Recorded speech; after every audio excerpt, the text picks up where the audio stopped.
Meus irmãos, tudo bem? A paz do Senhor. No vídeo passado, nós falamos sobre o livro de Neemias. Nós falamos sobre a importância, né, a situação de que Neemias foi um líder que providenciou ou que gerenciou, chefiou a reconstrução dos muros e muros da cidade de Jerusalém, né? E nós vimos que existiam na época de Neemias 12 muros. E esses 12 muros, cada um tem seu nome, né? Cada um tem o seu significado, que nós podemos trazer, inclusive, para o lado espiritual. E eu quero trazer aos irmãos aqui o primeiro desses 12 muros, para a gente poder meditar nele. Acompanhe aqui comigo, olha só.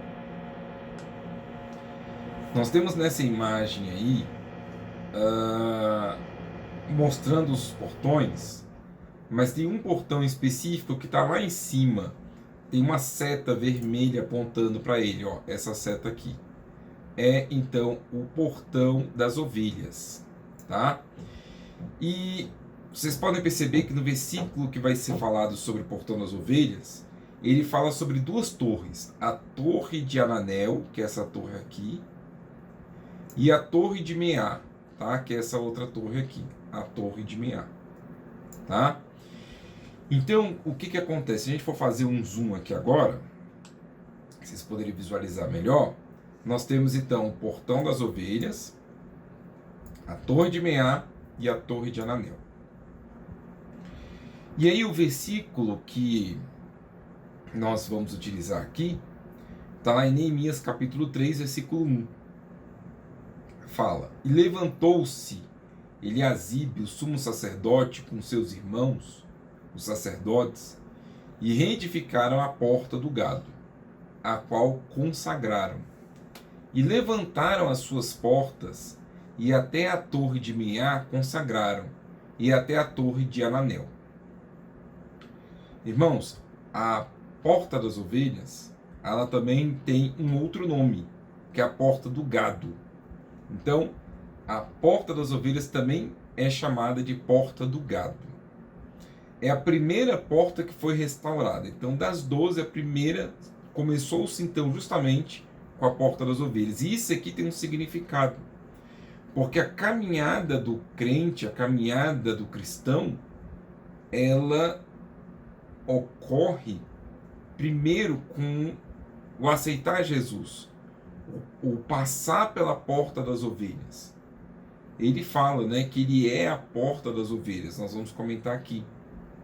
Então, outro detalhe também que você tem aqui é que a única porta que não tem ferrolhos e nem trancas. Então, das 12 portas, os irmãos vão perceber que se falam sobre trancas e se fala sobre ferrolhos. Mas a única porta que não tem trancas e ferrolhos, aquela porta que as ovelhas podem passar livremente, é a porta das ovelhas. Jesus chama aqueles, né, que são seus. Jesus chama as ovelhas para encontrarem o bom pasto, o bom pastor, né? Então, é a única porta que não tem ferrolhos e nem trancas. Era a menor entre as 12 portas, porque a intenção ali não era o trânsito de pessoas. Ali, o trânsito era para as ovelhas. Quais ovelhas? Bom, era a menor entre as 12 portas, pois não foi feita para a passagem de homens, mas somente das ovelhas destinadas ao sacrifício da Páscoa. E o primeiro que passou por essa porta das ovelhas, simbolicamente, foi o próprio Jesus, que se entregou como sacrifício, né? Como cordeiro, como ovelha muda, aquele que então foi imolado para sacrifício e perdão dos pecados, né? Perdão do meu pecado, perdão dos nossos pecados. E, irmãos, após a passagem dele, a ideia é que nós teríamos então a passagem nossa, né, das suas ovelhas. Os guardas tinham guardas, né? Mas os guardas eram colocados nessa porta não para barrar as ovelhas. As ovelhas têm livre trânsito, mas para impedir que qualquer coisa que não fosse ovelha tentasse entrar por ela. Então tinha vigilância, tinha guarda, para impedir que inimigos entrassem por meio da porta das ovelhas. Mas as ovelhas, aqueles que são seus, né, os benditos, esses podem passar livremente. Sob o ponto de vista espiritual, era a porta mais importante, pois foi a única que foi consagrada segundo as Escrituras. Né? Então, segundo a Escritura, segundo essa passagem de Neemias 3:1, essa porta foi consagrada. As outras, a Bíblia não fala. Né? A caminhada começa por aceitar Jesus. A nossa consagração, a nossa santificação começa por aceitar Jesus. Né? Ela é a porta de encontro, então, com o Cordeiro de Deus que tira o pecado do mundo. Ensina que devemos, então, morrer para o mundo, esquecer as coisas que para trás ficam, esquecer, né, as coisas que estão para fora, considerando ali a proteção, o muro, para que também a vida de Jesus se manifeste em nossa vida carnal. Pois devemos com ele morrer, para que também com ele tenhamos a vida eterna. Então, Jesus foi o primeiro. Nós, depois, seguimos para que ocorra a nossa morte e nossa ressurreição em Cristo, que também é simbolizado pelo batismo. No batismo, na imersão, há ali então um significado de morte, né? Para quê? Para que na hora de a gente subir, a gente possa então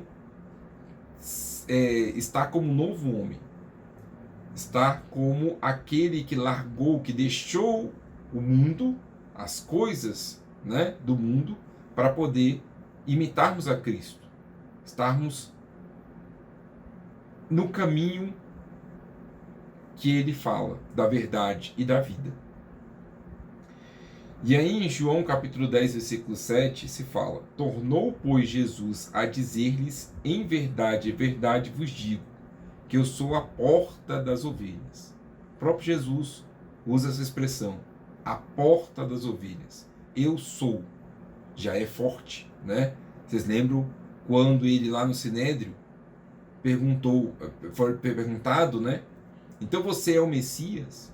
Então você é? Aí ele falou, eu sou. E essa expressão é extremamente forte para os judeus. E ele fala assim, eu sou a porta das ovelhas, né? Mas além disso, nós sabemos que Jesus, ele é a nossa salvação, ele é nosso amigo, ele é o nosso protetor, ele é aquele que podemos confiar nos momentos como que nós estamos passando. É aquele em que podemos que sabemos que está com a espada desembainhada, como aparece ali em Josué, né, no capítulo 6, onde ali Josué ele tem um encontro com o Senhor dos Exércitos, que muitos consideram que foi o próprio Cristo pré-existente que apareceu ali para Josué. Ele é o grande eu sou, ele faz parte, ele é Deus. E, irmãos, nós temos ainda que a porta ficava próxima a duas torres, a de Meá e de Ananel, como nós já falamos. Meá quer dizer 100, e Ananel quer dizer Deus tem sido gracioso. A gente pode trazer um significado espiritual para essas expressões.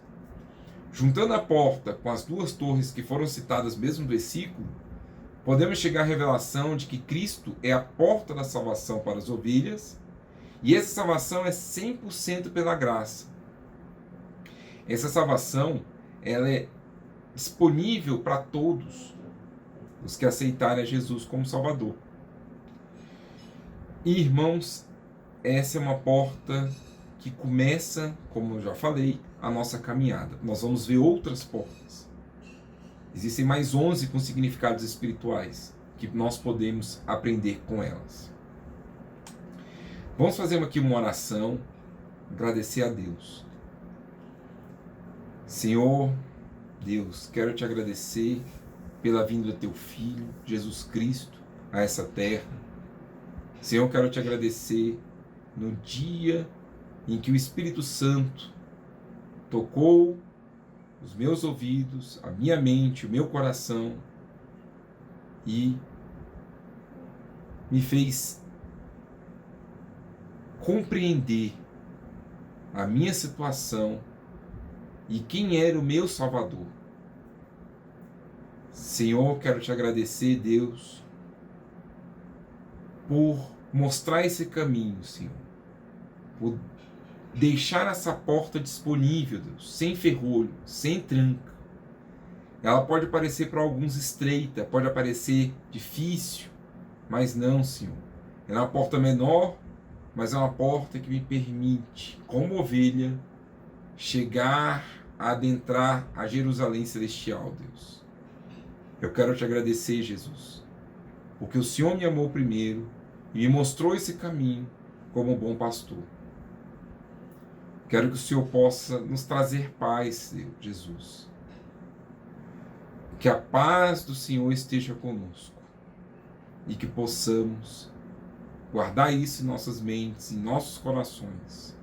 É o que eu te peço e te agradeço. Em nome de Jesus, Pai. Amém.